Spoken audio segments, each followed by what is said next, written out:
Hi, I'm Claire, and this is the Stay at Home book tag. The original tag was created by Princess of Paperback, and I will leave a link to it down below. I know, everyone on booktube has already done this tag a while ago when lockdown started, but I haven't gotten around to it yet. And where I am in the UK, even though lockdown has eased as of recording this on the 5th of July, very much still staying at home because it's very much still not safe out there, and I'm very worried it's gonna get worse. So, you know, stay at home, folks. That's where the books are anyway, so that's where I want to be. But without further ado, let's get onto the actual tag questions. First up, we have Laying in Bed, a book that you could read in a day or a book that you have read in a day. And for this, I'm going to go with The Empress of Salt and Fortune by Ni Vo. I read this in a day during, I think, G's Magical Readathon. It is a novella, so it is not surprising that I was able to read it in a day because it's quite short, but there's also a lot packed in there. It's a book about memory and about how we tell stories and histories. It's got like this cool framing device to it. There's narrative involving objects as well and what objects tell us.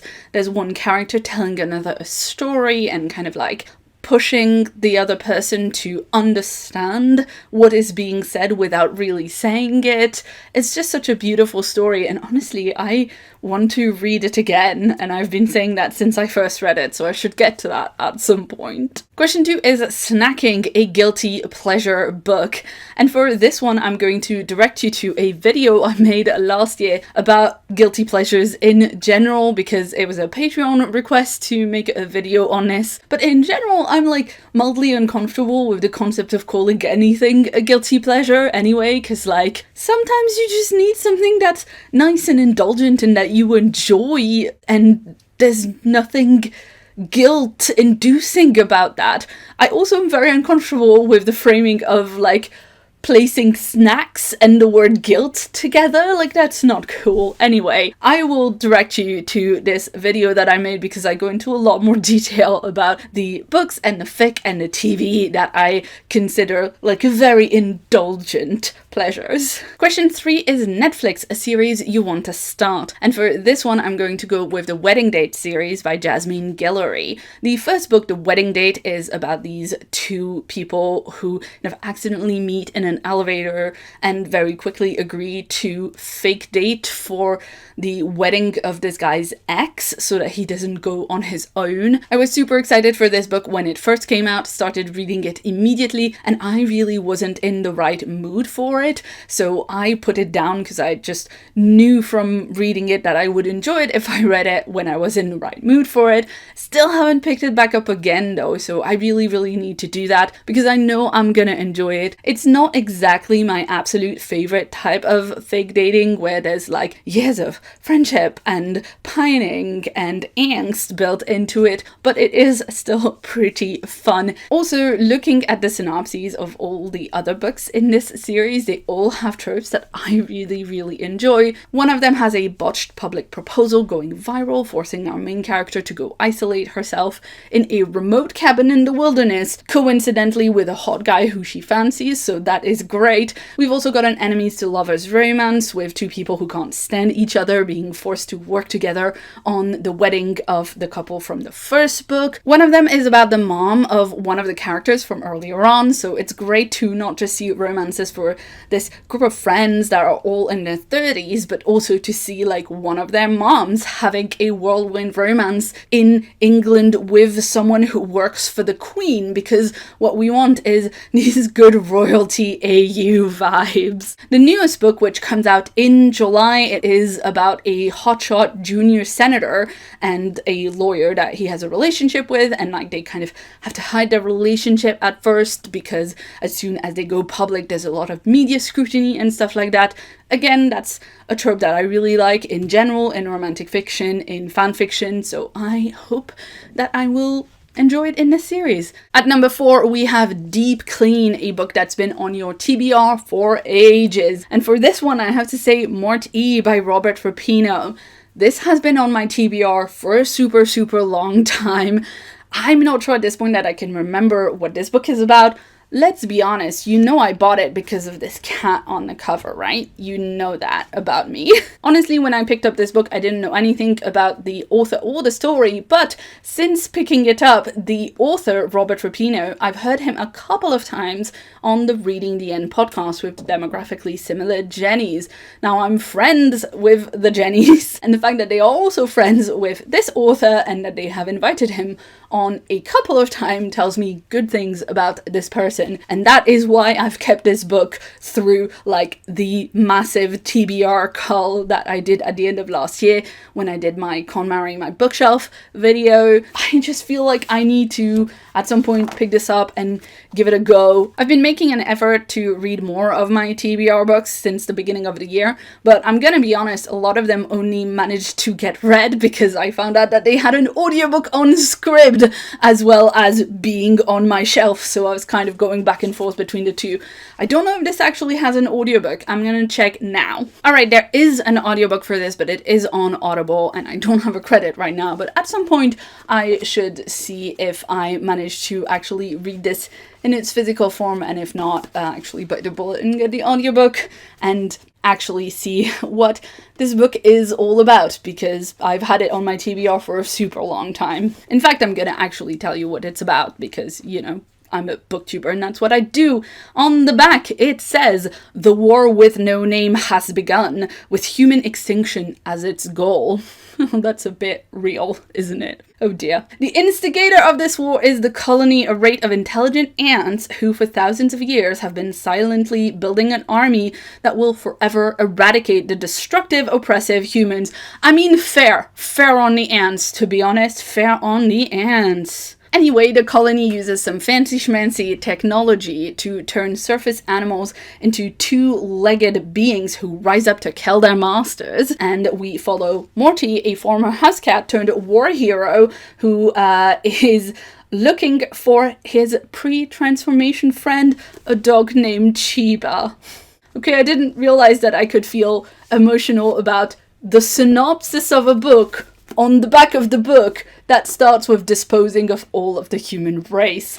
But there we go. You know what? I'm glad. I feel very vindicated in the choices of past Claire to buy this book, even though I'm pretty sure I bought it for the cover principally. Next up is Animal Crossing, a book you recently bought because of the hype. And for this, I'm going to say Get a Life, Chloe Brown by Talia Hibbert. Now, I heard about this book many places, but I definitely remember Chloe over at Books with Chloe talking about it and how great it was, and like talking about it in a bit more detail, and that really made me want to pick it up.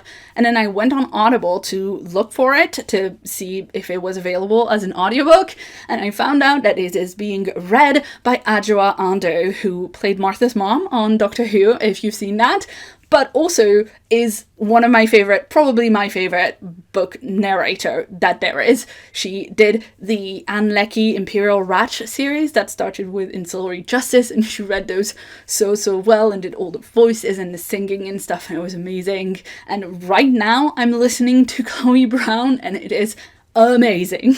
The only reason I'm getting out of this reading slump is Adjoa Ando reading Chloe Brown to me. So thank you to Talia Hibbert and Adjoa Ando. Next up, we have Productivity, a book you learned from or that had an impact on you. And for this, I'm going to say Born a Crime by Trevor Noah. This is his autobiography. He also reads the audiobook, so that was amazing. But it's all about his life growing up in apartheid South Africa as a mixed race kid, which, as per the title of the book, was not even like legal at that point.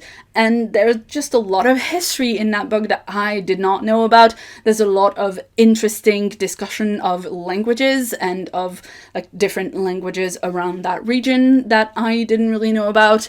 Just like the whole thing was really great to listen to, and I felt like I learned a lot of things, like in terms of just, you know, a life that was so completely different from anything that I'd not just experienced, but also like heard about before. The next question is the one where you forgot about it until midway through packing up your recording equipment for the day, and therefore you had to rearrange everything, and now the camera angle looks a little bit different and the light looks a little bit different because it's later. Anyhow, this one is a Facetime, a book that you were gifted, and this is the final book that I was gifted by a publisher before lockdown. It is The City We Became by N.K. Jemisin, which was sent to me by the lovely folks at Orbit UK. Thank you so much, Nazia, for this. I have now read it and it is wonderful. And by wonderful, I mean it is very, very creepy in places. It gave me a lot of city feelings when I read it whilst in the lockdown. I know it's about New York and not London, but it still gave me a lot of London feelings because I'm a London person.